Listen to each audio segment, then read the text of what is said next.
The day I came home and found my clothes scattered across the lawn like the aftermath of a storm, I didn't yell, I didn't knock, I didn't ask questions. The locks were changed. A note taped to the front door in my wife's handwriting read, "Reflect on your actions." So I did. 3 years. That's how long I'd carried that house on my back, mortgage, bills, repairs, while they lounged inside it like queens. My wife and her 3 sisters. Unemployed, entitled, always talking about, "We're family." But family doesn't ambush you. Family doesn't exile you for asking for help. I told them we needed to cut back. I laid the numbers out like a doctor delivering a terminal diagnosis. We were bleeding money. I said, if you expect me to keep paying this mortgage alone, some things have to change. Their faces hardened. My wife looked at me like I was speaking a foreign language. Her eldest sister rolled her eyes. The youngest laughed under her breath. 2 days later, I was out.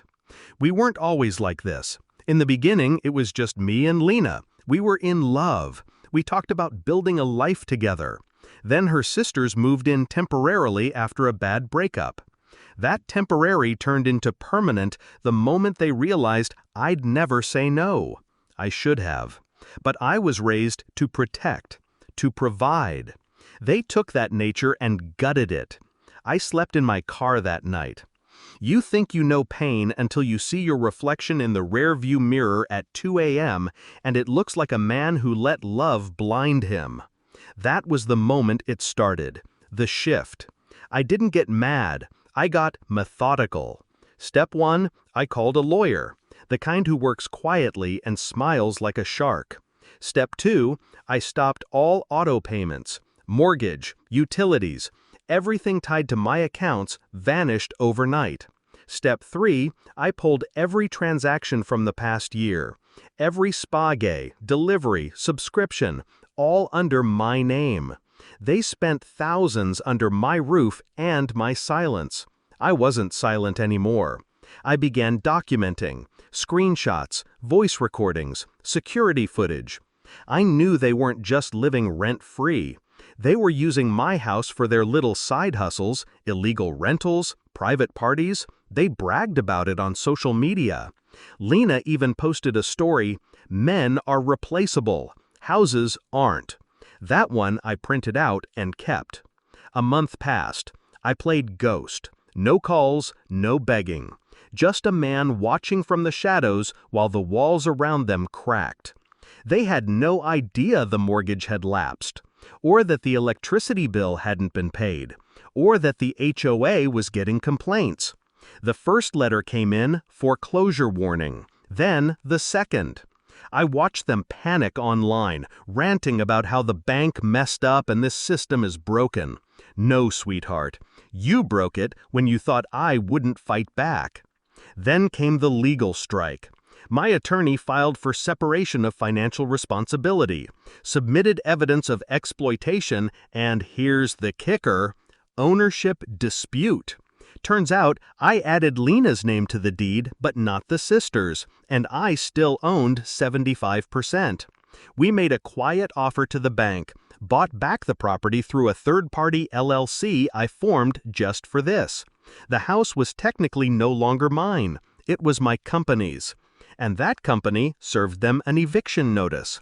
I showed up on the final day. They were frantic, trying to drag trash bags of clothes into a rental car. The front yard looked like a clearance sale gone wrong. My wife ran up to me, mascara smudged, screaming, "You can't do this!" "Oh," I said, stepping past her.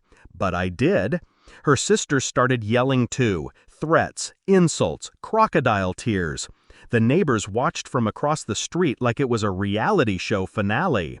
I walked up the porch steps, pulled out my keys, and opened the door.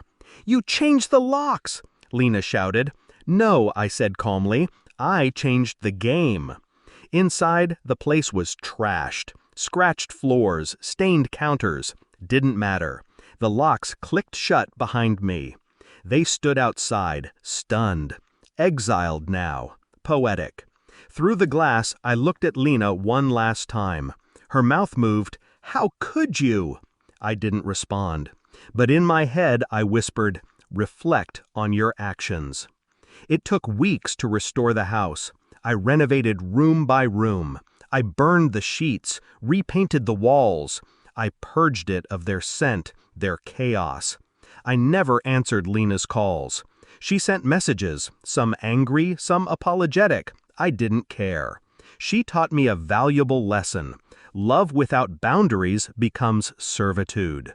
She took my kindness for currency. Now she's bankrupt. Funny thing is, I don't hate her. Hate would mean I still feel something, but I don't. I feel clean. I feel cold. I feel free. They wanted me to reflect. I did, and I came back sharper. So no, I don't regret it.